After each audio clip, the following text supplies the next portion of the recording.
오늘도 새벽 예배에 함께하는 모든 분들에게 하나님의 은혜와 또 사랑과 축복과 기쁨과 평안이 넘쳐나기를 주님의 이름으로 축원합니다. 오늘 새벽 예배에 함께 은혜 나누실 말씀은 시편 119편 105절부터 112절 말씀입니다. 시편 119편 105절부터 112절 말씀 함께 합독하시겠습니다. 주의 말씀은 내 발의 등이요 내 길의 빛이니이다. 주의 의로운 규례를 지키기로 맹세하고 굳게 정하였나이다. 나의 고난이 막심하오니 여호와여 주의 말씀대로 나를 소성케 하소서. 여호와여 구하오니 내 입에 낙헌제를 받으시고 주의 규례로 나를 가르치소서. 나의 생명이 항상 위경에 있사오나 주의 법은 잊지 아니하나이다. 악인이 나를 해하려고 올무를 놓았사오나 나는 주의 법도에서 떠나지 아니하였나이다. 주의 증거로 내가 영원히 기업을 삼았사오니 이는 내 마음의 즐거움이 됨이니이다. 내가 주의 율례를 길이 끝까지 행하려고 내 마음을 기울였나이다. 아멘. 오늘 시편 119편 105절부터 112절의 말씀을 중심으로 주의 말씀은 내 발의 등이요 라는 제목으로 함께 은혜를 나누고자 합니다.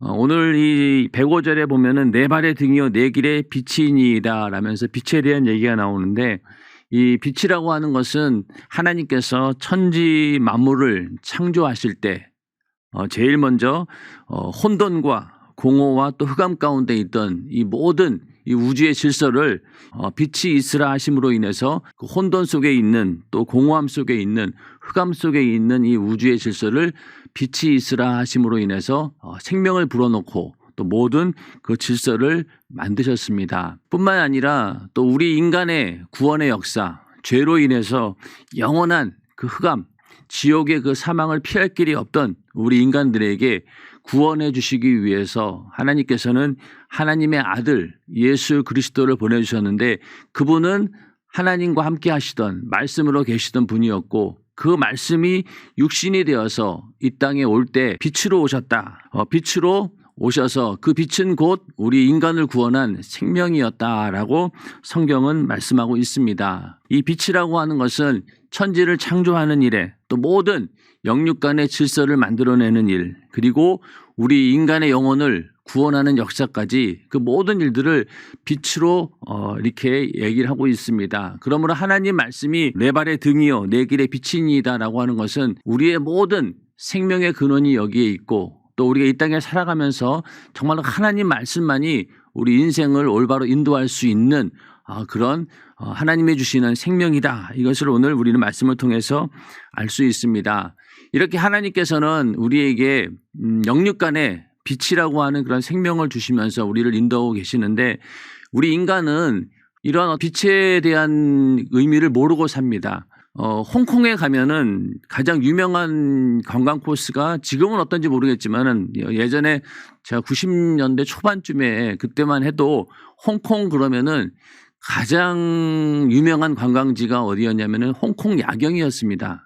그래서 홍콩 야경을 꼭 보고 와야 된다. 그래서 그때 야경을 이제 보기 위해서 관광하는 사람들 항상 이제 그 코스를 가게 되는데, 홍콩의 야경이 100만 불짜리 야경이라고 하는데 그 의미가 뭐냐고 이렇게 물어봤더니만은 그날 이제 하룻밤 사이에 쓰여지는 그 전기료가 한 100만 불이 된다. 저는 이렇게 들었던 것 같아요. 그만큼 그때 홍콩 야경 그러면은 굉장히 대단한 그런 관광지였는데, 그것이 물질 문명의 화려함을 대표적으로 상징하는 그런 모습들이었죠. 각 도시마다, 큰 도시마다 또 잘 사는 나라의 도시마다 이 야경을 굉장히 중요시 여깁니다. 그래서 어느 도시에 갔더니 그 야경이 굉장하다. 그것은 결국은 그 도시가 그만큼 문명이 발달되어 있고 또 문화가 발달되어 있고 그런 어떤 화려한 모습들을 보여준다. 그냥 국가의 어떤 부를 상징하는 그런 것들이 바로 그 도시의 야경들인데, 인간들은 그러한 어떤 야경을 보면서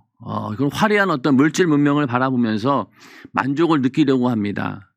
그러나 인생을 살면서 아무리 물질 문명이 발달한 곳에 살고 있고 또 많은 문화 혜택을 누리고 살면서도 그러면서도 인간은 끊임없이 뭔가 공허함을 느끼고 만족함을 느끼지 못하는 것은 그 영혼을 비춰주는 신령한 빛이 없기 때문에 항상 아무리 좋은 환경에 산다 할지라도 그런 곤고함을 느끼게 되는 것입니다. 그러다가 하나님 말씀을 만나고 예수를 만나고 보니 내 영혼 속으로 하나님이 주시는 이 신령한 빛이 들어오게 되면서 내 영혼이 살아나는 그런 역사를 체험하게 됩니다. 그때부터는 땅에 있는 수많은 이런 화려한 불빛 이런 것들이 우리를 즐겁게 하고 또 우리를 생명으로 인도하는 것이 아니라 바로 하나님만이 하나님께서 주시는 그 생명의 빛만이 내 영혼을 살릴 수 있고 나를 온전히 하나님이 가고자 하는 그 축복의 길로 갈 수 있다라고 하는 것을 깨닫게 됩니다. 그래서 그 빛만이 진정한 참빛이고 그 빛만이 내 영혼을 살리는 빛이구나라는 것을 깨닫게 되고 그렇게 해서 우리가 예수를 믿은 다음부터는 이 하나님 말씀이 없이는 살 수 없는 하나님 말씀이 내 발의 등이고 내 길의 빛이다. 이 말이 정말로 우리 예수 믿는 그리스도인들에게는 정말 신앙 고백과 같은 그런 것들이죠. 하나님 말씀이 만약에 우리의 삶 가운데 없다라고 하면은 우리의 삶은 여전히 흑암 속에서 여기 어느 곳이 길인지 또 어느 곳이 생명인지 알지 못하고 이것이 죽음인지 삶인지 그런 것도 분간하지 못하면서 그저 눈에 들어오는 화려한 문명의 불빛 그것만 바라보면서 그냥 허무하게 살다가 결국은 지옥이라고 하는 이 영원한 흑암의 세계로 떨어지고 말았을 것입니다. 그런데 하나님께서는 감사하게도 우리에게 그 생명의 빛을 예수를 통해서 보게 하셨고 하나님을 만나게 했고 그로 인해서 우리는 하나님께서 주시는 그 신령한 빛으로 살게 되었다고 하는 것이 우리에게 주어진 큰 축복입니다. 인정하시면 아멘 하시기 바랍니다. 그러므로 우리는 그 빛의 생명으로 살아야 됩니다.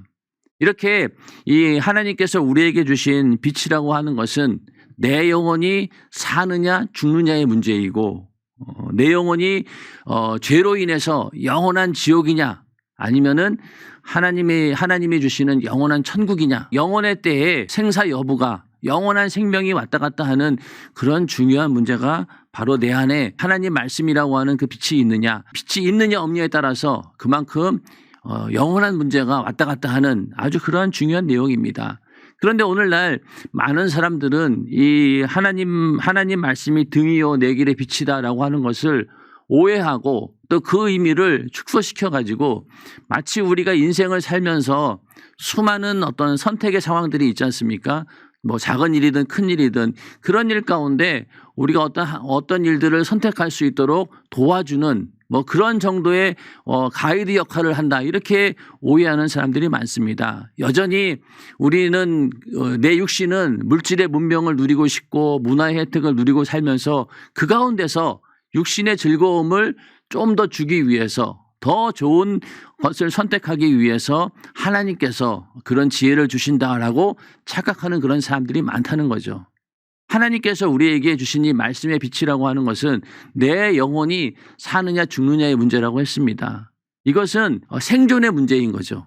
있어도 그만이고 없어도 그만인 그런 정도가 아니라는 겁니다. 이것은 없으면은 영원한 멸망이고 있으면은 영원한 생명이고 이건 우리에게 절대적으로 필요한 것이고 이게 내 영혼의 때에 생존의 문제가 달린 그런 아주 절대적인 그런 문제인데 오늘날 많은 그리스도인들 특히 이 문명의 혜택을 입고 있는 부유한 시대에 살고 있는 우리들은 그만큼 하나님 말씀이 절대적이지 않습니다. 오히려 내 인생에 있어서 조금의 더 유익을 줄 수 있는 뭔가 이렇게 나의 어떤 삶을 지금보다는 조금 더 업그레이드 시키기 위해서 하나님 말씀이 필요하고 그 말씀이 내 삶을 더 부유하게 해준다. 영적인 어떤 부유가 아니라 내 육신의 어떤 부유를 만족시켜주는 그런 도구로 쓰여지고 있다라고 하면서 하나님 말씀을 그렇게 이용하는 그런 일들이 우리에게도 많이 있다는 겁니다. 어떤 사람들은 교회를 배에 비유를 합니다. 배에 비유하는데 과연 교회라고 하는 것이 어떤 배일까요? 그것은 군함이 맞습니다. 군함. 그러니까 전투용으로 만들어진 그런 배를 말하는 거죠. 그리고 그 배가 만들어진 목적은 무엇이냐? 사람들을 구조하기 위한 구조선과 같은 것이죠.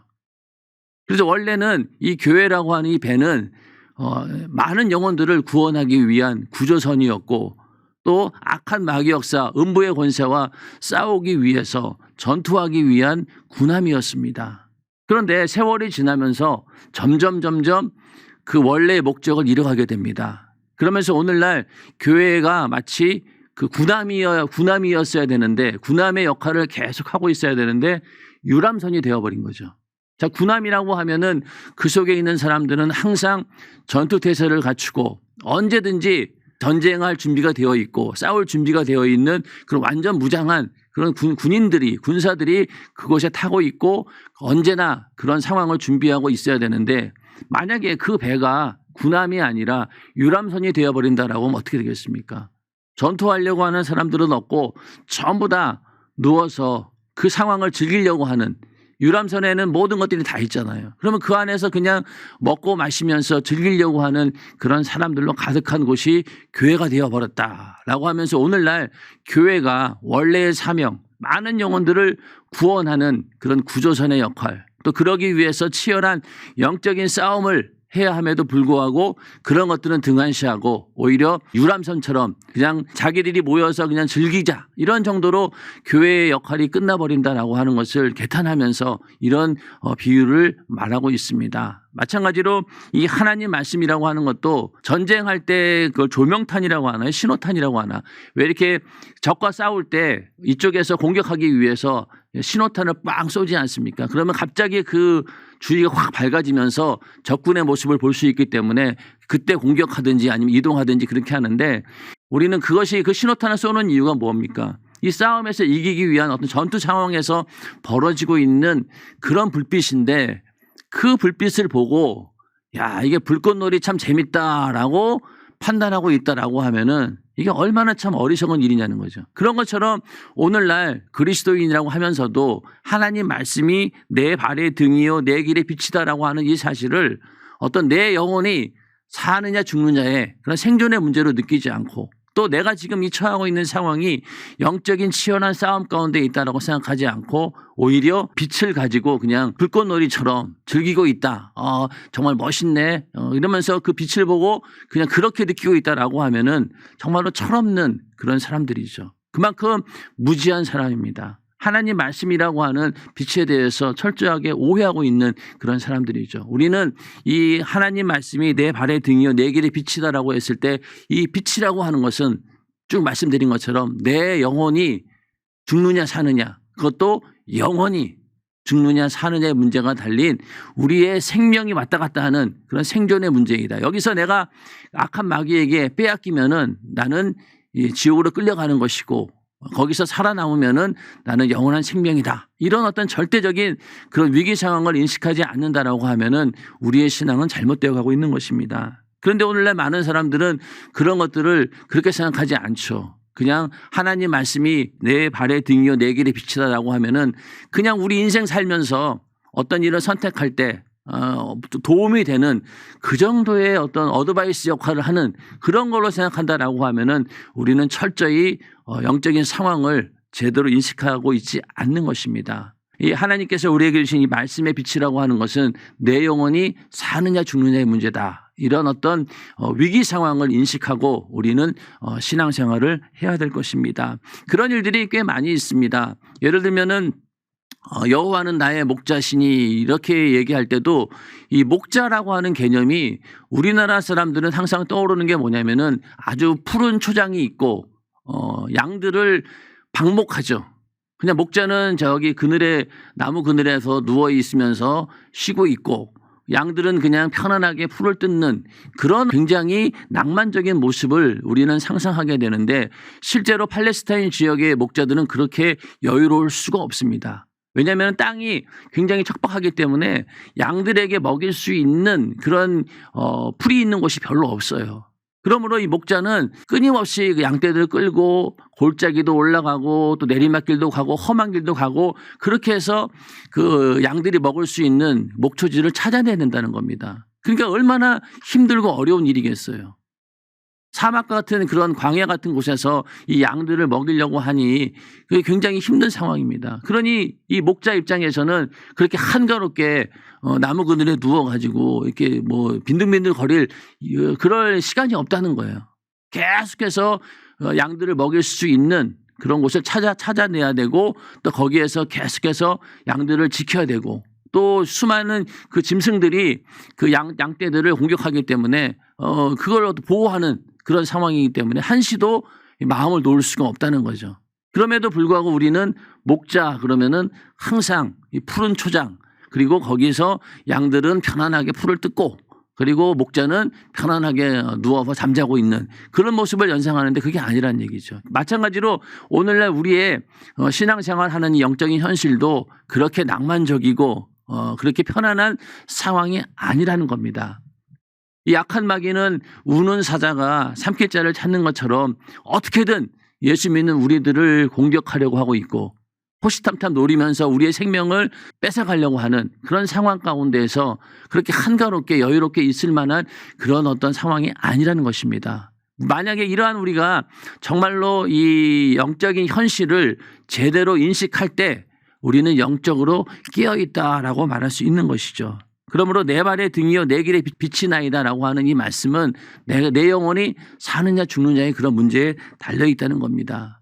이스라엘 백성들이 애굽에서 나와서 광야의 길을 걸어갈 때 하나님께서는 낮에는 구름 기둥으로 밤에는 불 기둥으로 이스라엘을 인도해 주셨습니다.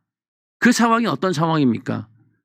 애굽에서 나와가지고 홍해 바다를 건너고 앞으로 어떤 일이 벌어질지 모르는 그런 막막한 상황 가운데서 그들은 하나님의 인도하심 그것만 바라보고 가야만 되는 그런 여정이었죠. 그것이 그냥 뭐 낭만적이고 편안하고 그런 길이었습니까? 40년의 광야 생활은 그들에게는 정말로 힘들고 어려운 과정이었고 사느냐 죽느냐의 그런 문제가 왔다 갔다 하는 그런 상황이었다는 것. 그런 상황 가운데서 하나님께서 그들을 지켜주셨다. 마찬가지로 오늘날 우리도 지금 우리가 처하고 있는 영적인 현실이 그런 상황이다라고 하는 거죠. 여전히 우리는 이렇게 심각한 상황임에도 불구하고 눈에 보이는 물질의 부유와 또 우리 육신에 만족을 주는 이런 상황에 있다라고 해서 내 영혼까지도 그렇게 나태해지고 게을러진다라고 하면은 우리는 잘못된 길을 가고 있는 것이죠. 이럴 때일수록 우리가 하나님 말씀이라고 하는 그 빛으로 내 영혼을 다시 비추고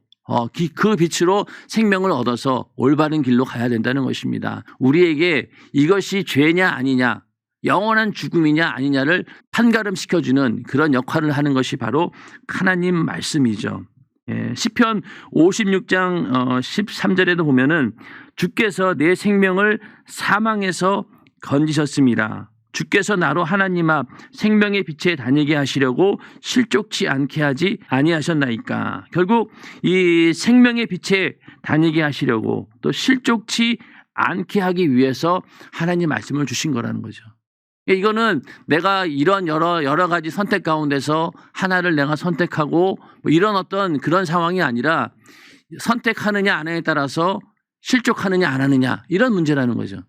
그런 어떤 인식을 가지고 우리는 하나님 말씀을 받아들여야 된다는 것입니다. 아까처럼 낭만적이고 그냥 뭐 있어도 그만 없어도 그만 그런 상황이 아니라 절대적으로 하나님 말씀이 나를 밝혀주는 등이냐 빛이냐 이런 상황을 우리는 인식을 하고 하나님 말씀을 내 것으로 소유할 때 그런 어떤 절박한 상황이 닥쳐 있다는 것을 알아야지만이 절대적으로 하나님 말씀이 필요하다는 것을 우리가 깨닫지 않겠습니까? 하나님 말씀이 우리에게 절대적인 그런 생명이 왔다 갔다 하는 그런 문제로 인식하는 우리 모두가 되기를 주님의 이름으로 축원합니다. 106절에 가서 주의 의로운 규례를 지키기로 맹세하고 굳게 정하였나이다. 하나님의 말씀의 빛이 우리 영혼 속에 들어오게 되면은 그때부터 보이지 않는 세계가 보이게 되고 그러면서 나의 삶이 달라지게 됩니다. 이제는 내가 이렇게 살아야 되겠구나라고 하는 새로운 결단이 생기게 되고 또 새로운 어떤 목표가 생기게 되는 것입니다. 예수를 믿기 전에는 인생이라고 하는 것 그냥 대충 살다가 뭐 즐겁게 살다가 죽으면 그만이지라고 알고 있었는데 하나님 말씀을 알고 예수를 믿고 보니 어떻습니까? 이게 우리의 삶이라고 하는 것이 그냥 대충 살아도 될 일이 아니구나. 분명한 목적이 있구나. 하나님의 영광이라고 하는 그 목적이 있구나. 내가 이 땅에서 이런 이유로 살아야 되는 것이 어떤 분명한 이유가 생긴 거죠. 죄와 싸워서 어떻게든 내 믿음을 지키는 것. 이것이 하나님 보시기에 영광이 되는구나. 그리고 그렇게 살아야지만이 나에게 주어진 이 영생이라고 하는 최고의 가치를 끝까지 내가 지켜내는 것. 이것이 내가 이 땅에서 해야 될 일이구나라는 것을 알게 되었다는 거죠. 그다음부터는 우리의 삶의 태도가 완전히 달라지게 됩니다. 인생의 어떤 분명한 목적을 아는 사람과 모르는 사람과는 천지 차이입니다. 내 영혼의 처지가 어떻게 되었는지를 분명히 알게 되었기 때문에 이제는 삶을 대하는 우리의 태도가 달라지게 된다는 것. 그러면서 주의 의로운 규례를 지키기로 맹세하고 굳게 정하였나이다. 이러면서 우리는 거룩한 결심을 하게 됩니다. 그리고 이 죄와 또 악한 영과 싸우겠다라고 하는 어떤 군사로서의 어떤 다짐을 하게 되는 그런 어떤 맹세를 하게 되죠. 고린도전서 15장 58절에 보면은 그러므로 내 사랑하는 형제들아 견고하며 흔들리지 말며 항상 주의 일에 더욱 힘쓰는 자들이 되라. 주의 일에 더욱 힘쓰는 자가 되기 위해서는요, 견고하며 흔들리지 말아야 합니다. 그건 어디에서 오느냐? 바로 하나님 말씀을 내가 어떻게 지지하느냐. 그 말씀이 정말로 내 영혼을 살리는 절대적인 그런 빛으로 인정하고 그것이 절대적이다라고 느끼는 사람은 말씀을 통해서 그런 은혜를 받은 사람들은 그걸로 인하여서 견고하고 흔들리지 않는다는 것이죠. 그 믿음이 있을 때 우리는 주의 일에 더욱 힘쓸 수 있다라고 하는 것입니다. 우리의 수고가 헛되지 않기 위해서는 이렇게 하나님 말씀을 통해서 견고하고 흔들리지 않는 믿음 위에 있어야 된다라고 하는 것입니다. 그런데 우리는 이러한 어떤 맹세나 서원, 하나님 앞에 이렇게 살겠습니다라고 하는 고백들을 이제 언제 하게 되냐면은 한참 어려울 때, 위기 상황 가운데, 고난의 현장 가운데 있을 때, 그럴 때 우리는 막 열심히 기도합니다. 이 시편 기자도 우리가 119편만 봐도 수많은 어떤 고난과 위기 상황 가운데 있을 때마다 하나님께 기도하죠. 그리고 그 문제를 해결해 달라고 하면서도 늘 하는 얘기가 그런 상황 가운데서 내가 끝까지 주의 말씀을 내가 지키겠나이다. 그 말씀을 내가 변치 않고 따르겠나이다. 이런 어떤 결단과 고백이 계속 나오지 않습니까? 그런데 우리도 마찬가지예요. 우리도 고난 가운데 있을 때, 어려움 가운데 있을 때는 하나님 앞에 내가 이 고난의 문제가, 이 문제가 해결되면은 나는 이렇게 살겠습니다라고 하나님 앞에 맹세합니다. 결단합니다. 그렇게 해서 그 문제가 해결이 되었어요. 그리고 편안한 때가 왔어요. 그런데 우리는 편안한 때가 오면은 금방 그때의 사실들을 잃어버리죠. 그리고 그 어려울 때는 하나님 앞에 어떻게든 그 문제를 해결하기 위해서 내가 이 문제가 해결되면 이렇게 하겠습니다. 저렇게 하겠습니다라고 남발했던 수많은 맹세와 수많은 결단, 이런 것들이 전부 다 상황이 바뀌게 되면은 다 잊어버리고 그냥 언제 그랬냐는 듯이 그냥 여전히 또 옛날로 돌아가고 있는 그런 모습들이 우리에게 얼마나 많이 있습니까? 그러므로 우리가 어려울 때 하나님을 향해서 결단하고 맹세하고 고백했던 일들을 끝까지 우리는 평안할 때에도 지켜야 된다는 거죠. 다윗은 그런 수많은 위기 상황 가운데 있을 때 하나님 앞에 많은 맹세를 하고 서원을 했어요. 그런데 그 모든 맹세와 서원들을 언제 지켰느냐? 평화로울 때. 나중에 그가 안정적인 그런 왕으로서 통치하게 되고 그럴 때 하나님을 향해 했던 모든 그런 서원들을 나름대로 다 실행을 합니다. 우리도 마찬가지로 어려울 때, 힘들 때 내가 하나님을 향해서 고백했던 수많은 맹세와 결단과 또 서원, 이런 것들을 평안하다고 해서 잊어버릴 것이 아니라 오히려 그때의 그 모든 맹세와 결단들을 이루는 그런 시기가 되어야 될 줄로 믿습니다. 우리는 절대로 그런 것들 하나님 앞에 함부로 남발하는 자가 아니라 항상 우리의 삶을 통해서 실천해서 그 하나님을 향해 했던 그 모든 결단과 맹세가 이루어지는 그런 삶을 사시기를 주님의 이름으로 축원합니다. 그 다음에 107절에 가서요. 나의 고난이 막심하오니 여호와여 주의 말씀대로 나를 소성케 하소서. 이 시편 기자는 계속해서 하나님 말씀을 절대적으로 의지한다라고 고백하면서도 그 현실의 상황은 어떤 거예요? 이 고난이 막심하다는 거예요. 심한 고난 가운데 있다라고 하는 것입니다. 그 가운데서도 끊임없이 이 시편 기자는 믿음으로 하나님 말씀만이 나를 살리는 생명입니다라고 고백하고 있는 것이죠. 이 고난의 문제는 참 다른 사람에게는 이렇게 말할 수 있어요. 다른 사람들이 그런 어떤 고난 가운데 있을 때 그래 격려할 수도 있고요. 또 위로할 수도 있고 또 하나님 말씀을 우리가 얘기하면서 그 고난 가운데서 이렇게 하나님 말씀을 끝까지 지지하십시오라고 이렇게 말은 할 수 있습니다. 남의 문제에 대해서는.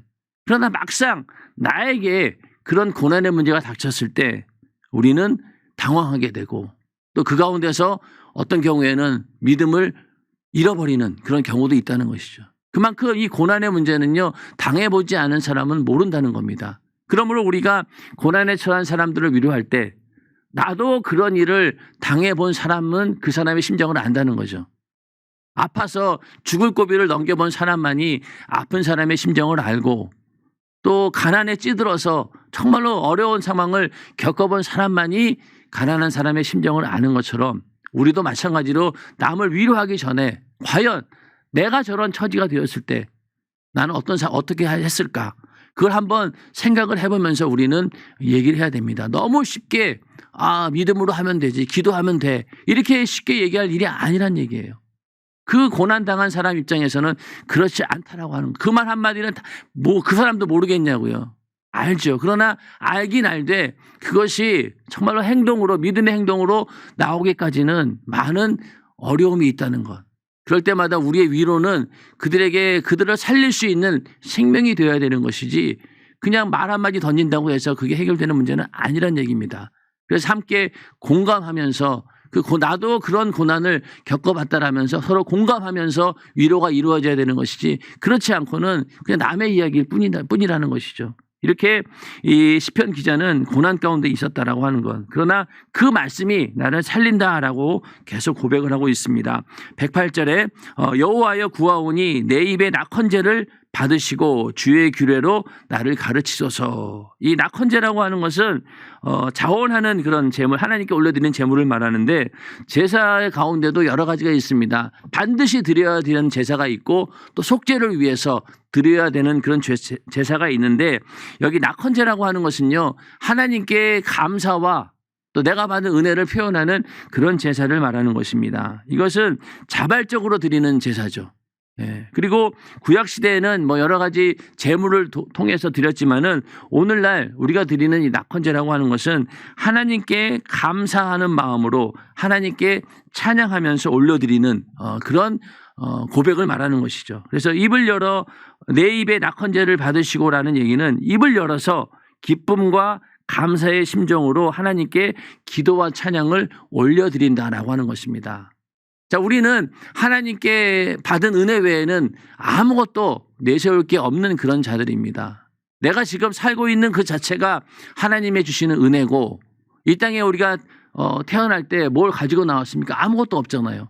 그러므로 그 태어날 때부터 지금까지 내가 가지고 있는 모든 것 하나님께서 주신 것입니다. 그러므로 나는 아무것도 내세울 게 없다는 거죠. 결국은 우리가 하나님께 할 수 있는 건 무엇일까요? 감사하다라고 하는, 내가 받은 그 은혜에 감사하더라고 하는 고백밖에 없는 거죠. 그 고백의 절정이 무엇입니까? 바로 하나님을 찬양하는 것이죠. 그것이 우리가 하나님께 올려드리는 낙헌제. 이 찬양이라고 하는 것이 억지로 됩니까? 우리가 왜 즐거운 일이 있으면은 막 내 속에서 콧노래가 나오고 노래가 나오지 않습니까? 그건 뭐예요? 자발적으로 내 안에 있는 기쁨이 넘쳐날 때 그런 찬양이 나오는 것이죠. 그러므로 하나님을 향한 그 은혜와 감사가 절정을 이루고 그것을 표현하지 않으면 안 될 만큼 그런 상황이 되었을 때 그때 우리 안에서 찬양이 터져 나오는데 그것이 바로 하나님께서 기뻐 받으시는 내 입에 낙헌제가 되는 것이죠. 하나님은 그거를 받으신다는 거예요. 어떠한 하나님께 올려드리는 제물보다 더 하나님께서 기뻐 받는 것이 바로 우리의 찬양입니다. 왜? 그 안에는 진실된 그 은혜에 감사하는 고백이 있기 때문에 우리 안에 늘 이렇게 하나님을 향한 낙헌제, 하나님을 기쁘시게 하는 기쁨과 감사의 찬양이 넘쳐나시기를 주님의 이름으로 축원합니다. 역대상 29장 14절에 보면은 이제 하나님을 향해서 솔로몬이 그 성전을 완전히 이제 건축을 다 해서 하나님께 봉헌하면서 그때 어떻게 고백하냐면은 나와 나의 백성이 무엇이간데 이처럼 즐거운 마음으로 드릴 힘이 있었나이까 모든 것이 주께로 말미암아 싸우니 우리가 주의 손에서 받은 것으로 주께 드렸을 뿐이니이다. 자, 그 성전 건축을 하기 위해서 수많은 예물을 이스라엘 백성들이 드렸습니다. 근데 그것이 어디에서 나온 거냐는 거예요. 그렇게 즐거운 마음으로 드릴 힘이 우리에게는 없었다는 거예요. 그게 다 주께로 말미암았다. 하나님이 주신 것을 받은 것을 가지고 우리는 다시 드렸을 뿐이다. 이렇게 고백하고 있습니다. 우리의 삶도 그렇죠. 아무것도 우리 것은 없어요. 하나님께서 다 주신 것을 가지고 지금까지 살아왔다는 얘기죠. 그걸 하나님께 다시 올려드리는 것이 우리의 찬양의 고백입니다. 히브리서 13장 15절에도 이러므로 우리가 예수로 말미암아 항상 찬미의 제사를 하나님께 드리자. 이는 그 이름을 증거하는 입술의 열매니라. 하나님을 향한 찬미의 제사, 이것이 바로 내 입에 올려드리는 낙헌제 같은 의미입니다.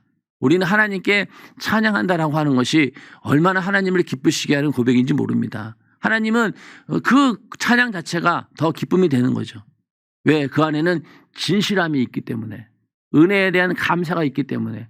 하나님께서 인격체로 우리를 만드셨는데 그 인격을 가지고 하나님을 향한 감사와 또 은혜에 대한 기쁨을 우리가 찬양으로 고백한다라고 했을 때 하나님은 제일로 기뻐하십니다. 시편 기자도 바로 이러한 내 입의 낙헌제를 하나님 받으시고 또 나는 이렇게 하나님께 찬양으로 감사로 이렇게 하나님께 올려드립니다. 그러니 또 하나님께서는 나에게 말씀을 주시옵소서, 주의 규례로 나를 가르치소서. 그러니까 우리는 내가 받은 은혜에 대해서 감사의 찬양을 올려드리고 또 하나님께서는 또 계속해서 또 말씀을 그 생명을 공급해 주시고 은혜를 공급해 주시고 다시 또 우리는 감사하고 이런 것이 계속해서 영적으로 쌍방이 소통하고 있는 그것이 바로 우리의 신앙생활입니다. 우리의 신앙생활 가운데 이런 하나님과의 신령한 그런 쌍방향의 교제가 넘쳐나기를 주님의 이름으로 축원합니다. 그 다음에 109절에 나의 생명이 항상 위경에 있사오나 주의 법은 잊지 아니하나이다. 여기서 나의 생명이 항상 위경에 있다라고 하는 말은요, 그 원문을 보면은 생명을 자기 손에 들고 있다. 내 생명을 내 손에 들고 있다라는 얘기예요. 그 얘기는 뭐냐면은 내가 만약 내 손에 있는 것을 내가 뭘 잡고 있어요. 그러면 내 손에 쥐고 있다라고 하는 것은 굉장히 위험한 상황이에요. 왜? 언제든지 나보다 힘이 센 사람이 내 손에 있는 것을 뺏어갈 수도 있고요. 또 내가 그것을 실수로 해서 떨어뜨릴 수 있는 상황이잖아요. 그러니까 내가 내 손에 들고 있다라고 하는 것은 굉장히 위험한 상황이라는 거예요. 그러니까 그런 상황에 우리는 이것을 내 손에 올려놓을 것이 아니라 어디에 두어야 됩니까? 하나님께 그거를 두어야 된다는 거예요. 그래서 나의 생명이 항상 위경에 있사오나 주의 법은 잊지 아니하나이다. 내가 비록 이렇게 위기 상황에 있지만은 그러나 하나님 말씀이 나와 함께 하시면은 우리는 안전하다라고 하는 그런 것이고 또 하나의 의미는 어떤 의미냐면 생명을 내가 들고 있다라고 하는 것은 언제든지 내 생명 하나님께 드릴 준비가 되어 있다라고 하는 말입니다. 그러니까 내가 가지고 있는 내 생명, 나를 하나님께 언제든지 드릴 수 있는 준비하도록 내가 딱 들고 있다는 거예요. 하나님이 요구하실 때 내 목숨까지도 하나님께 드릴 수 있는 그런 준비가 되어 있다. 내어놓을 준비를 갖추고 있다라고 하는 그런 고백입니다. 그럴 수 있는 이유가 무엇입니까? 영원하신 나를 영원히 보호하고 나에게 영원한 생명을 주는 하나님 말씀이 있기에 나는 내가 가지고 있는 이 목숨 모든 것을 드린다 한들 그것이 오히려 하나님 말씀 안에 있는 것이 더 오히려 안전하다라는 그런 고백입니다. 자, 그 다음에 110절에 가서요. 악인이 나를 해하려고 올무를 놓았사오나 나는 주의 법도에서 떠나지 아니하였나이다. 계속해서 악인들이 그를 괴롭히려고 하고 죽이려고 하는 올무를 놓았다는 거죠. 올무를 놓았다는 것. 그러나 그 가운데서도 하나님 말씀을 떠나지 않는다는 것. 이 올무에서 우리를 피할 수 있는 올무를 발견하고 피할 수 있는 그런 길을 주시는 분이 바로 하나님이시고 하나님의 말씀이 내 발의 등이고 내 빛이 되기 때문에 이 올무가 어떤 건지를 알 수 있다는 거예요. 아, 여기는 저 올무가 있구나라는 것을 어떻게 알겠냐고요. 하나님 말씀이 알려주니까 아는 거죠. 그 다음에 111절에 가서 주의 증거로 내가 영원한 기업을 삼았사오니 이는 내 마음의 즐거움이 됨이니이다. 하나님 말씀만이 우리에게 참된 기쁨을 주는 것이다 라고 고백을 하고 있습니다. 전도서 2장 2절에 보면은 솔로몬은 이렇게 얘기를 하고 있죠. 내가 웃음을 논하여 이르기를 미친 것이라 하였고 희락을 논하여 이르기를 저가 무엇을 하는가 하였노라. 그러니까 이 웃음이라고 하는 것이 참 미친 것이다. 그리고 희락이라고 하는 것은 저가 무엇을 하는가 아무짝에도 쓸데없는 것이다. 그러니까 이 허탄한 말을 통해서 막 웃고 떠들고 이러한 세상의 그런 웃음이라고 하는 것이 정말로 미친 짓이고 아무 쓰잘데기 없는 짓이다. 솔로몬은 그런 것들을 그렇게 인생 살면서 경험해 봤지만은 그런 것들이 아무 의미가 없다는 거예요. 결국은 진정한 우리에게 웃음을 주고 우리에게 즐거움을 주는 것은 하나님께서 주시는 말씀 안에서 주시는 그 생명만이 우리의 진정한 웃음이 되고 희락이 된다는 것이죠. 이것을 이 시편 기자도 마찬가지로 그것이 하나님 말씀만이 우리의 영원한 기업이고 그 말씀만이 내 마음에 즐거움을 준다라고 하는 것이죠. 우리의 삶 가운데도 하나님 말씀만이 우리 희락의 근원이 되고 즐거움의 원천이 되시기를 주님의 이름으로 축원합니다. 그 다음에 112절에 가서 내가 주의 율례를 길이 끝까지 행하려고 내 마음을 기울였나이다. 내 마음을 기울였나이다. 마음을 쏟았다는 얘기죠. 좌로나 우로나 치우치지 않고 내가 하나님이 원하시는 그 거룩한 방향으로 하나님이 인도하시는 그 방향으로 내가 이끌려 가겠습니다. 나는 거기에 말없이 순종하겠습니다. 그리고 그렇게 살기를 나는 각오합니다. 작정했습니다. 이런 고백입니다. 이렇게 마음만 기울인다고 될까요? 이 마음을 기울인다라고 하는 얘기는요. 행동까지도 따라간다는 얘기죠. 그냥 마음만 원이고 육신은 따라가지 않는다. 이런 상황이 아니라 이 마음을 완전히 기울였다라고 하는 것은 내 행동도 같이 따라가겠다라고 하는 그런 고백입니다. 우리도 그냥 말로만 입술로만 할 것이 아니고 또 마음으로만 할 것이 아니라 행동으로 하나님 앞에 믿음을 보이는 우리 모두가 되시기를 주님의 이름으로 축원합니다. 우리는 계속해서 의지가 연약하기 때문에 상황에 따라서 자꾸만 바뀌게 되죠. 어려울 때는 뭐 이런 상황 계속해서 마음이 왔다 갔다 하지만은 그럴 때일수록 우리가 하나님 말씀을 바라보고 그 말씀만이 나를 비춰주는 빛이다. 생명으로 인도하는 길이다라는 것을 알고 그 말씀을 통해서 끝까지 우리가 믿음을 지켜나가는 우리 모두가 되기를 주님의 이름으로 축원합니다. 세상은 끊임없이 우리에게 올무를 놓기도 하고 어두운 컴컴한 길을 만들어서 분간하지 못하게 만들고 그 우리가 갖고 있는 이 말씀의 빛을 계속해서 망각하게 만듭니다. 그럴 때 우리는 절대로 그 빛을 잃어버리지 않고 하나님이 주시는 그 빛을 끝까지 쫓아가는 또 그 빛 가운데 있는 우리 모두가 되기를 주님의 이름으로 축원합니다.